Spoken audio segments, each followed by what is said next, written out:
Communication channel. Please like, comment and share.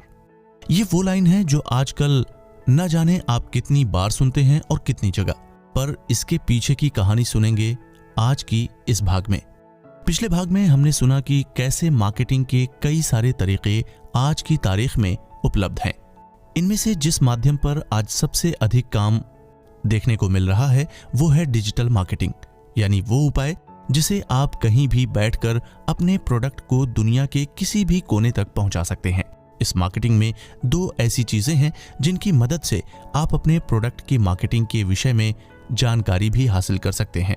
इसमें पहला है इंप्रेशंस और दूसरा इंगेजमेंट। इंप्रेशंस की बात करें तो ये वो डाटा है जो आपकी एडवर्टाइजमेंट, पेज या पोस्ट आदि के कितने प्रतिशत लोगों तक पहुंचे हैं, इसका प्रमाण है। ये नंबर बहुत हद तक मदद ना भी करे, फिर भी इसे मिलने वाले डाटा मार्केटिंग में सहायक तो होते हैं। इसके बाद आता है इंगेजमेंट, जिसमें आती है like, share, comment, tweet, retweet करने जैसी बातें।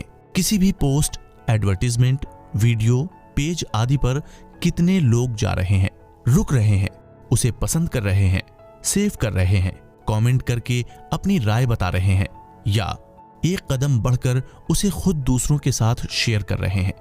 ये सारी जानकारी मार्केटर के लिए एक बहुत बड़ा वरदान है, क्योंकि इंप्रेशन वो मीटर है जिसे सिर्फ डिजिटल पोस्ट लोगों तक पहुंचे ये आश्वासित किया जाता है, पर वहीं उस पर जनता ने कितना समय दिया ये उसकी इंगेजमेंट से ही पता चलता है। इसके बाद आती है बात वैल्यू यानी कीमत की और ग्राहक के प्रोडक्ट के प्रति सेटिस्फैक्शन यानी संतुष्टि की। वैल्यू को समझने के लिए लेखक बताते हैं कि किसी भी प्रोडक्ट के पीछे भले ही कंपनी का कोई भी उद्देश्य, मेहनत और पैसे क्यों न लगे हों, पर उसकी मार्केटिंग व ग्राहकों के मन में जो कीमत होती है वो तय करता है उसकी सफलता को। इस वैल्यू को मापने के लिए QSP, जिसका मतलब है क्वालिटी, सर्विस और प्राइस, इन तीनों को देखा जाता है। अब क्वालिटी को बेहतर बनाना तो मार्केटर का सबसे बड़ा लक्ष्य होना ही चाहिए, साथ में उसके साथ मिलने वाली सर्विस भी अच्छी हो तो ये कंपनी के लिए बहुत फायदे की बात है। पर इन सब से भी ऊपर है प्राइस। लेखक कहते हैं कि किसी भी प्रोडक्ट की वैल्यू मार्केट में तभी उभर कर आती है जब वो इन तीनों मापदंडों को पूरा कर सके। लेकिन यदि क्वालिटी व सर्विस अच्छी होने के बाद भी प्राइस अधिक हो तो ग्राहकों के लिए प्रोडक्ट बेकार है। इसलिए यदि आप एक मार्केटर हैं तो प्राइसिंग को हमेशा ध्यान में रखते हुए अपने प्रोडक्ट को बनाएं और मार्केट करें। इसके बाद बारी आती है कस्टमर सेटिस्फैक्शन की, जिसे हम ग्राहक की प्रतिक्रिया पर निर्भर समझ सकते हैं। यदि आपका प्रोडक्ट ग्राहक को पसंद आए तो वो सेटिस्फाइड, न पसंद आए तो वो डिससेटिस्फाइड, और अगर जरूरत से ज्यादा पसंद आए तो उसे मार्केटिंग की शब्दावली में डिलाइटेड कहा जाता है। दोस्तों, आजकल आपने कुछ बिजनेस पर आधारित कार्यक्रम देखे होंगे जहां आपने सप्लाई चेन के बारे में बहुत सुना होगा। तो चलिए आज इसका मतलब और इसके महत्व भी जान लेते हैं। सप्लाई चेन, जैसे कि आप नाम से ही अनुमान लगा सकते हैं कि ये प्रोडक्ट की पहली नींव से लेकर उसके सफर के अंत तक की प्रक्रिया है, जिसमें कौन, किसको, क्या और कहां सप्लाई कर रहा है वो समझा जा सकता है। इसे समझने के लिए लेखक ने एक सरल उदाहरण लिया है। बात करें अगर कॉफी की, तो सप्लाई चेन की शुरुआत होती है उस जगह से जहां एक इथोपियन खेतीहर अपने खेत में कॉफी बीन्स की खेती करता है, उन्हें काटता है। इसके बाद वो इन बीन्स को बेचता है फेयर ट्रेड कोऑपरेटिव्स को, जहां इन कॉफी बीन्स को धोया जाता है, सुखाया जाता है और आगे भेजने के लिए पैक किया जाता है और शिपमेंट के लिए तैयार किया जाता है।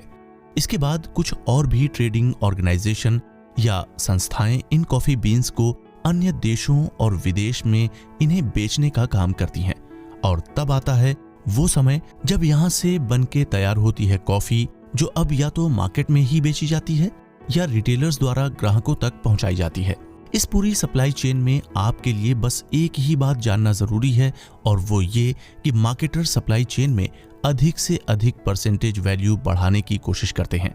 और वो कैसे?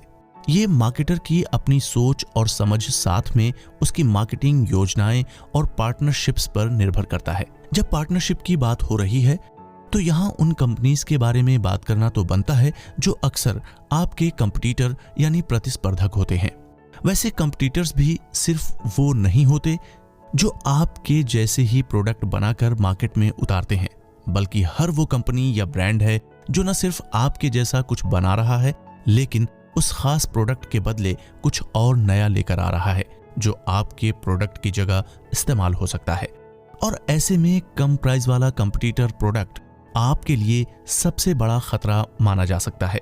लेखक इस बात पर यह कहते हैं कि कई मार्केटर्स इस तरह के कंपटीशन को जान समझ नहीं पाते और बुरी मात खाते हैं। इस भाग में सप्लाई चेन, कंपटीशन, वैल्यू और सेटिस्फैक्शन जैसी बातें हुई, जिनको सुनकर आपकी क्या प्रतिक्रिया रही, ये बताने के लिए कमेंट सेक्शन का भरपूर लाभ उठाएं और मार्केटिंग के इन पहलुओं में आपने क्या नया समझा हमें बताना ना भूलें।